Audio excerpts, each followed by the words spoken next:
Iman Shumpert. Drafted 17th in 2011, Shumpert came into the league like a ball of energy with actual defense skills. As a rookie, he picked up votes for Defensive Player of the Year and made the All-Rookie First Team. Injuries kept crashing the party, but he still carved out a decade-long career across 5 teams. He won a ring in 2016 with Cleveland and became known for guarding top scorers while playing 3 different positions. Off the court, this guy stayed loud. Music, fashion, and even dancing with the stars. He hosted youth camps, launched a clothing line, and managed to stay relevant, even after his last NBA game in 2021. Nene, the first Brazilian drafted in the first round, he hit the league in 2002 and never looked back. He brought power, size, and underrated quickness, carving out a 17-season career with nearly 1,000 games played. Denver fans saw his best years, especially when he led the entire league in field goal percentage. Despite a torn ACL and a testicular tumor, he kept grinding and came back strong. He made an impact in Washington and Houston too, even dropping 28 points on perfect shooting in a playoff game. Known as a respected vet, a great teammate, and a quiet leader, he was the kind of pro every locker room needs. Glenn Davis, Big Baby, brought more than size. He had real game. Drafted in 2007, he landed in Boston and helped them win a championship in his rookie year. He was no star, but he knew how to shine when it counted, like in the 2009 playoffs, where he averaged over 15 points. In Orlando, he had his best run, putting up over 15 points per game in 2013. By the time he joined the Clippers, injuries slowed him down, but he still brought hustle. Fans loved the energy, the emotion, and the moments. Things got messy later, outside the NBA, but his on-court fire left a lasting impression. By the way, if you guys want to subscribe, I'm gonna start posting every day. Thanks. Anyways, Chris Andersen, undrafted and unbothered, Birdman soared into the league with bounce, tattoos, and pure chaos energy. He played 16 seasons with 5 teams and blocked shots like it was a personal mission. His stint in Denver saw him lead the league in blocks per 48 minutes. And in Miami, he was a key spark during their title run in 2013. He missed 2 full seasons for a suspension, then came back and dunked on doubt. He brought high-effort defense, wild hair, and full-body ink, making him a walking mural with elite rim protection. Fans loved the hustle, the redemption arc, and the unmatched vibe he brought every time he took the floor. Steve Novak, a 6'10" sniper with zero interest in dribbling, Novak turned spot-up shooting into a full-blown career. Drafted in the 2nd round in 2006, he bounced through 10 teams in 11 seasons, but always packed a flamethrower from deep. That 43% from 3 was no joke. During the Linsanity craze in New York, Novak rained triples and flexed like he invented the celebration. He led the league in 3-point percentage in 2012 and still holds the lowest turnover rate in league history. Fans loved him because he stayed ready, stayed chill, and hit daggers. He retired quietly, but now drops takes as a Bucks analyst back home in Wisconsin. Patrick Patterson. Drafted 14th in 2010, Patterson carved out an 11-year NBA career by doing the dirty work and hitting timely shots. He played for 6 teams, including key years with Toronto, where he was a steady piece during their playoff run. He never blew up the scoreboard, but spaced the floor with nearly 37% from 3 and brought a smart, team-first approach. What I liked most was how he adjusted roles without complaining. Starter, bench guy, whatever. He played 719 games, and you rarely heard a peep. Off the court, he gave back through youth camps and spoke out on social issues. Quietly effective, quietly respected. A real pro's pro. Chase Budinger, a volleyball star turned NBA forward, Budinger dunked his way into fans' hearts with bounce and confidence. Drafted 44th in 2009, he ended up with a 7-year NBA career, mostly with Houston and Minnesota. He averaged nearly 8 points per game, shot over 35% from deep, and once dropped 35 in a game. Injuries slowed him down, especially after meniscus surgery, but his athleticism was undeniable. What really made him stand out later? That wild pivot to Olympic-level beach volleyball. Fans respected the grind, the humble personality, and his dual sport journey. Chase gave everything on the court, and then some on the sand. Ron Baker. Undrafted out of Wichita State, Baker fought his way onto the Knicks roster in 2016 and instantly became a fan favorite. He only played 96 games in the league, but his hustle, defense, and walk-on to pro story had New York buzzing. He averaged just over 3 points a game and shot under 27% from 3, but his energy made him stand out. The guy even landed an almost $9 million deal despite limited production. Good for him. He also won bronze at the 2015 Pan Am Games, Post-retirement, he moved into business and wrote a children's book, which is somehow the most Knicks thing ever. Respect the grind, Ron. Larry Sanders. Drafted 15th in 2010, Sanders became a shot-blocking menace with the Bucks. That 2012 season, he averaged nearly 10 boards and almost 3 blocks a game. He even had a triple-double with 10 blocks. But it unraveled fast. Thumb injuries, suspensions, and mental health struggles sidelined his rise. Milwaukee still gave him $44 million, hoping for the best. He briefly came back with Cleveland in 2017, but the spark was gone. Fans loved his raw defense and openness about anxiety and depression. His honesty was rare in pro sports, and he stayed active in mental health and fashion after leaving the game. A real what could have been. Sam Dekker, drafted 18th in 2015, Dekker's NBA ride was stop and go, but his overseas run turned him into a global hooper with hardware. After back surgery derailed his rookie year in Houston, he bounced back with a 30-point outburst in his first NBA start. He logged time with 5 NBA teams, including Cleveland and Washington, averaging just over 5 points per game across 201 appearances. Then came the fun part. He balled out in Russia, Turkey, and the United Kingdom, even snagging MVP honors with the London Lions. Dekker brought hustle, shot making, and steady growth. Wisconsin still claims him like a local legend, and honestly, they should. He made the leap his own way. Quincy Acy. He bounced around the league, but always played like his spot was on the line. I liked how much energy he brought. He wasn't flashy, just tough and reliable. Most fans respected his hustle more than his stats. He found a way to make himself valuable by adding a decent outside shot, which kept him in the league longer than some expected. His stops in Brooklyn and Toronto stood out because he was the ultimate role guy, always doing the dirty work, always supporting his teammates. After the NBA, he moved into coaching, which makes sense with his attitude. He's one of those guys you root for because he never acted like a star. Matt Bonner. The guy was never flashy, but he always found a way to stick. Drafted in the second round, he bounced through Italy before finally getting his NBA debut. Once he landed in Toronto, he quietly put up solid numbers, then got sent to San Antonio, where everything clicked. Bonner turned into one of the most efficient shooting bigs around, knocking down over 40% from deep.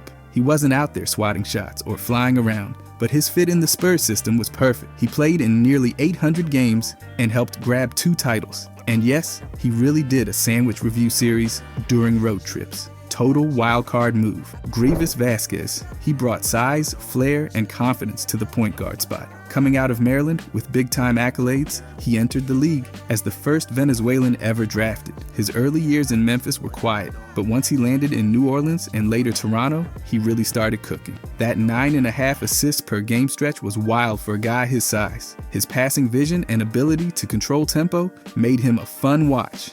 Ankle injuries crushed his momentum, especially after surgery in Milwaukee. Still, he carved out a solid 7-year career. Now, he's on the sidelines coaching, still repping Venezuela loud and proud, and still connecting with fans everywhere. Anthony Morrow, undrafted out of Georgia Tech, but he showed up ready to light it up from deep. This guy walked into the league and immediately started raining threes, shooting over 41% for his career. He scored 37 points in just his second game ever, which still feels wild. He bounced around the league with 7 teams, always giving teams exactly what they wanted. Pure shooting. He was never flashy, never the centerpiece, but you knew what you were getting. His calm demeanor and consistency kept him around for 9 seasons, over 5,000 points, nearly 1,000 made threes. And he never stopped being a problem from the perimeter every time he checked in. Norris Cole. He came in as a late first rounder and walked right into back-to-back championships with Miami. He wasn't the biggest or fastest, but he had real composure and never backed down. He brought energy off the bench, played solid defense, and hit shots when needed. His best stretch came with New Orleans, where he averaged over 10 points a night. Injuries slowed him down later, but he still made his mark across 6 NBA seasons. And he didn't stop there. He kept hooping overseas, dropping buckets in Europe, Asia, and even Puerto Rico. Champion, journeyman, grinder, always brought the effort. Robin Lopez, 17 seasons, over 1,000 games, and a personality that somehow outlasted his stat sheet. He never tried to do too much. He just blocked shots, boxed out, and committed to defense like it was his full-time job. Whether he was battling mascots or mentoring rookies, he had a role that mattered. He was the reliable big guy you threw into the paint to get things done. Never an all-star, but always respected. He signed a huge contract with New York, held it down in Chicago, and kept finding new homes thanks to his steady presence, comic books, chaos, and classic post moves. That's Robin, Yogi Ferrell. Undrafted, but not unnoticed, Yogi turned a 10-day contract into a spotlight moment in Dallas. He dropped 32 points on Portland and got himself a multi-year deal on the spot. He carved out a steady role with the Mavericks, then spent time with Sacramento, Cleveland, and the Clippers. Over 250 games, he averaged just under 8 points and proved he belonged. His quick handles, perimeter shooting, and hustle kept him in rotations despite size disadvantages. Post-NBA, he's been racking up buckets overseas. From Greece to China, he might have flown under the radar, but he stuck around by doing exactly what teams needed: run the offense, shoot the three, and never slow down. Brandon Bass, picked 33rd overall in 2005, he turned a second-round start into a solid 12-year run. Bass was never flashy, but he had that rock-solid jumper and the strength to bang in the paint. He played for 6 different teams and racked up over 750 games. His peak came in Boston, where he was a reliable starter during some deep playoff pushes. Always efficient, he shot just under 50% for his career and hit over 83% from the line.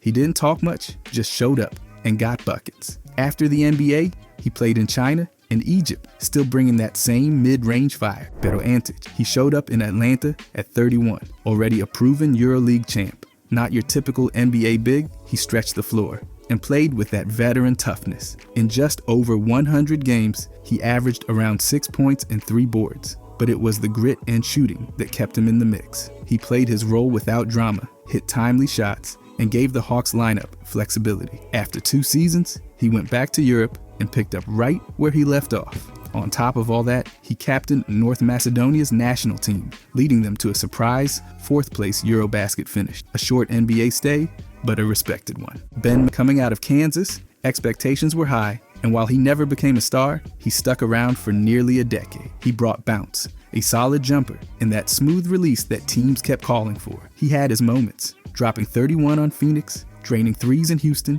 and keeping things steady in Portland. Injuries, trades, and inconsistency hurt his trajectory, but he always found another roster. His three-point percentage stayed around 36%, which made him valuable as a role player. He never quite met lottery pick expectations, but fans appreciated his resilience, especially after personal tragedies. He's still hooping overseas, showing that even when the league moves on, hoopers keep hooping. Charlie Villanueva, drafted 7th overall, and immediately made noise as a rookie with a 48-point game. That scoring touch never really left. He averaged over 10 points for his career while stretching the floor as an early version of a modern 4. He had big years in Milwaukee, but his role faded after signing a long-term deal with Detroit. Still, he played over 600 games and never stopped shooting. Off the court, he inspired fans by speaking openly about living with alopecia and turned it into advocacy. Between his scoring bursts and work in the Dominican community, Charlie built a legacy that stretched far beyond his stat sheet. A unique presence and a fan favorite. Nikola Pekovic. The Timberwolves rolled the dice on a rugged big man from Montenegro, and for a few years, he was one of the most feared guys on the block. No frills, no finesse, just brute strength, post moves, and more screens than a tech convention. He peaked at 17.5 points per game and grabbed nearly 9 boards a night. Injuries ruined what could have been a longer run, but for 7 seasons, Peck brought serious heat in the paint. His quiet demeanor and hard-nosed play earned him cult status in Minnesota. Even now, fans remember him as the Montenegrin Mauler. All business, no apologies. A Balkan, bruiser through and through. Alonzo Trier. He went undrafted, but didn't waste a second proving he belonged.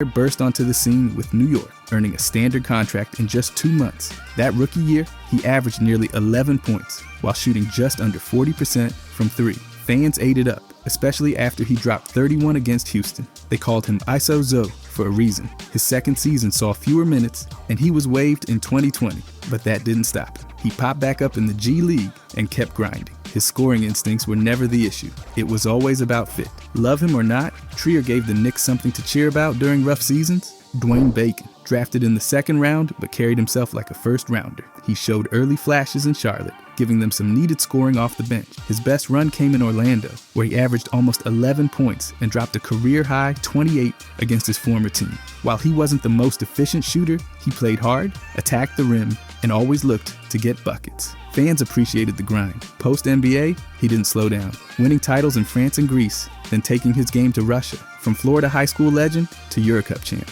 Bacon's journey proves you don't need to be a star to leave a mark. Trey Burke, You probably remember the crossover, or the deep pull-up three. Burke came in hot as a top 10 pick, then spent his first few seasons flashing scoring bursts in Utah. That rookie season earned him all-rookie honors, and he kept putting up double digits for years. He wasn't a starting guard for long, but he stayed relevant. Whether it was lighting up the Knicks bench or showing up big in Dallas playoff games, he bounced around, dealt with demotions, and never stopped grinding. By the time he went overseas, he'd played nearly 400 games and earned fans everywhere. A walking bucket, a comeback king, and a certified hooper. Tyler Ulis, listed at 5'10", but played like he was 6'5". The Suns gave him a shot in 2016, and he made the most of it, averaging over 11 points and 7 assists in his starts that year. His vision was sharp, his handles were tight, and his heart was oversized. He never got a long leash, bouncing to Chicago after Phoenix, and then briefly into the G League. Injuries and his size worked against him, but when he was on the floor, he ran an offense like a seasoned vet. Kentucky fans still talk about him like royalty. He didn't last long in the league, but nobody who saw him play forgot him. Aaron, quiet, reliable, and always professional. Basically the opposite of whatever chaos the Knicks had going. When he was there, he carved out an 11-year career as a 3-and-D wing before 3-and-D wings were trendy. Peaked at 18 points per game with Orlando and shot over 38% from deep for his career. That jumper was smooth, and his defense made coaches trust him. He bounced between 6 teams, but Denver was always the best fit. Never flashy, but you don't stick around for over 700 games by accident. He was the definition of a solid pro, and fans respected how he handled his business, year in and year out. Reggie Evans, the man played basketball like he was mad at the ball. Never a scorer, barely cracked 4 points a game, but my God, he rebounded like it was life or death, over 7 boards per game for his career, including leading the league in rebounds per 48 minutes, more than once. He did the dirty work, full stop, no flash, all grit. Teams didn't bring him in to stretch the floor or rack up assists. They brought him in to box out, dive on the floor, and eat glass. He played for 7 teams and never changed who he was. Fans loved him because you never had to wonder what Reggie Evans was bringing. Rodney Stuckey. Coming out of Eastern Washington, he didn't exactly have the big school spotlight, but that didn't stop him from making it 10 seasons in the league. He played both guard spots and could fill it up quick, especially during his Detroit days. His best year, 16.6 points per game, and fans still remember those wild outbursts. He got picked 15th overall, earned all rookie honors, and scored 40 in a game more than once. Injuries chipped away at his later seasons, especially in Indiana, where he never really found his groove, but Stuckey stayed professional, ran youth camps, and kept close to Seattle. No drama, just buckets and effort. Pablo Peguero. The man made his NBA debut at 35, older than most rookies' assistant coaches, but he earned his spot with sharp passing, smart defense, and almost 40% from deep.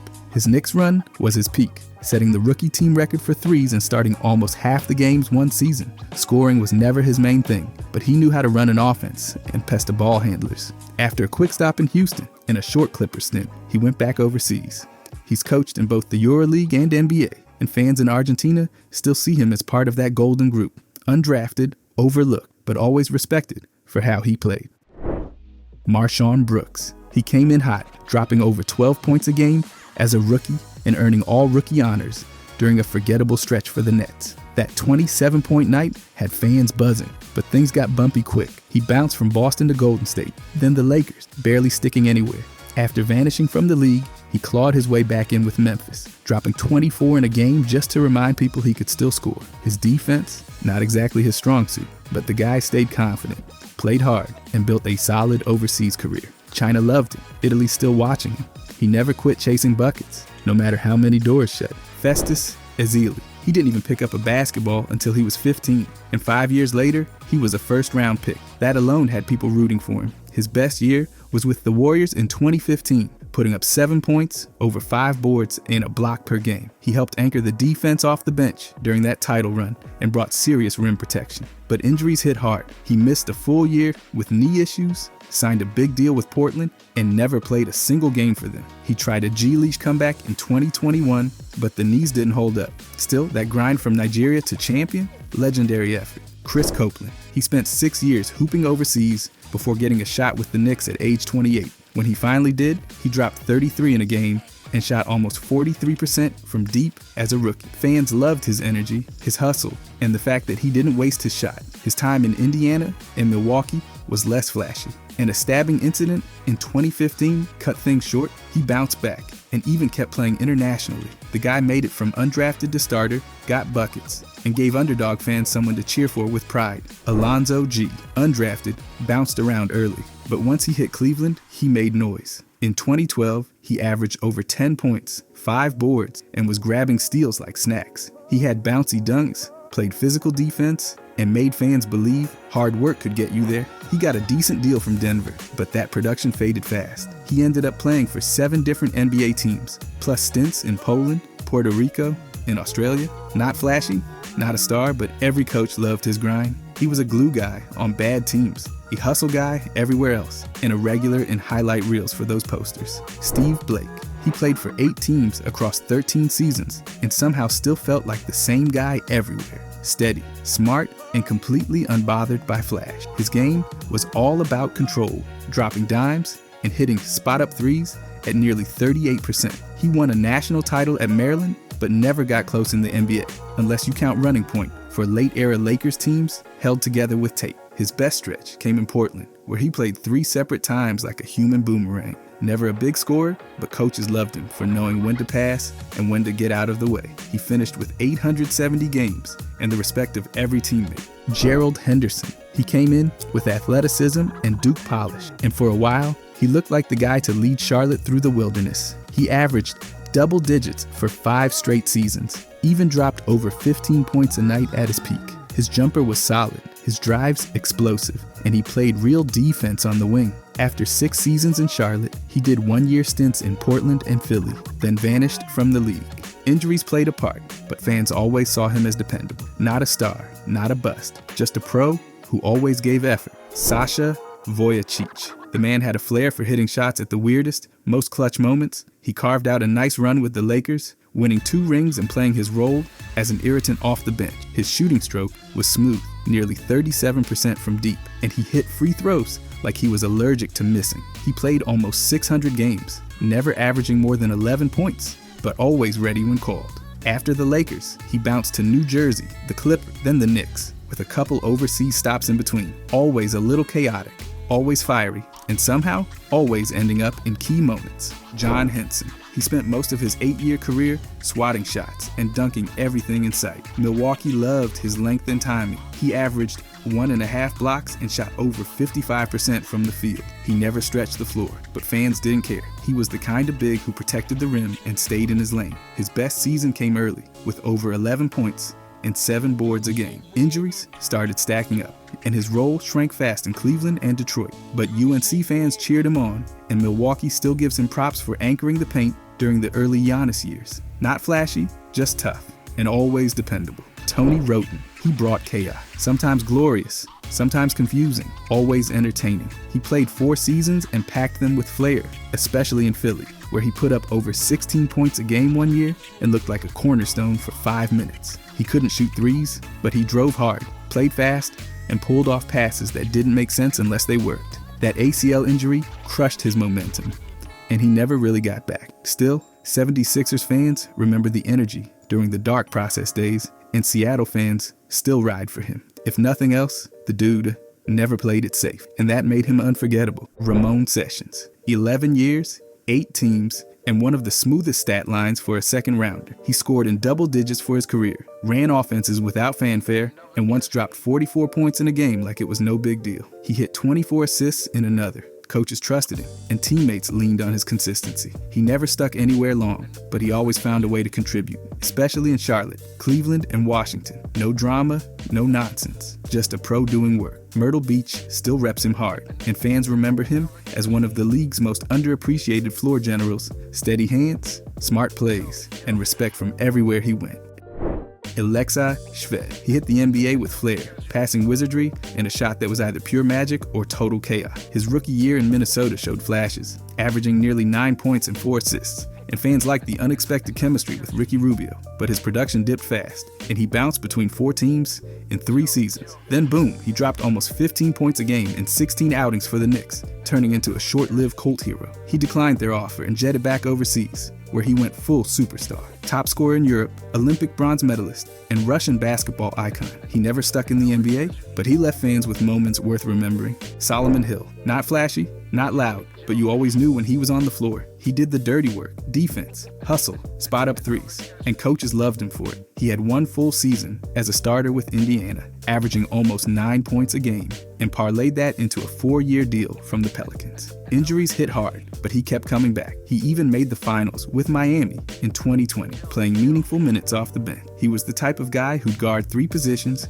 take a charge, then give you quiet leadership in the locker room. A real glue guy, just the way fans like it. CJ Miles, 14 years in the league after skipping college, that alone makes him a legend. But he added a sweet jumper and some major scoring runs along the way. His best years came in Indiana, hitting over 40% from deep while starting and closing games. He dropped 40 points once with Utah, but mostly thrived as a 3-point specialist off the bench. Teams kept bringing him back because he fit everywhere. He knew his role and played it sharp. From high school star to NBA veteran, he made a living spacing the floor and keeping defenses honest. Fans loved the reliability, the streaky heat checks, and that buttery smooth lefty stroke. J.J. Hickson. He came into the league with a strong build, bouncy legs, and the kind of mid-range that said, "I don't shoot threes, and I'm proud of it."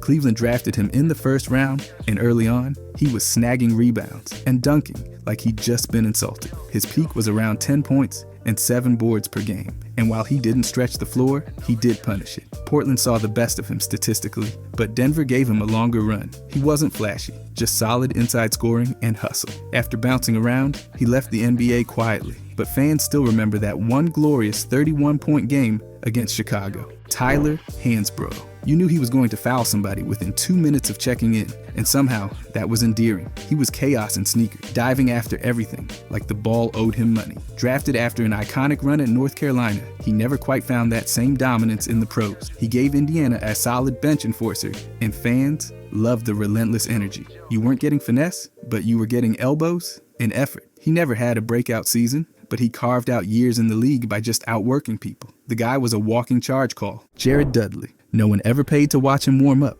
but somehow he always made the roster. He wasn't the fastest or most athletic, but he was always there. He hit threes at a near 40% clip and talked more on defense than some head coaches. From Phoenix to Brooklyn to winning a title with the Lakers, he became the guy teammates leaned on, not for buckets unless he was open, but for glue guy leadership and smart plays. He played over 900 games by just being really, really decent at everything. Somehow, that turned into a 14-year career and a ring. Derrick Williams. Drafted second overall. Expectations were sky high, but his career never quite hit that level. He bounced around 6 different NBA teams in 7 seasons, showing flashes of talent, but never consistency. Williams had the athleticism, could throw down dunks that got the crowd loud, and early on, he looked like a future star. But the shooting, just not reliable enough. His defense, pretty shaky. After Minnesota and Sacramento, it turned into a string of short-term deals. Still, he found ways to contribute, especially overseas. Fans liked his attitude, his hustle,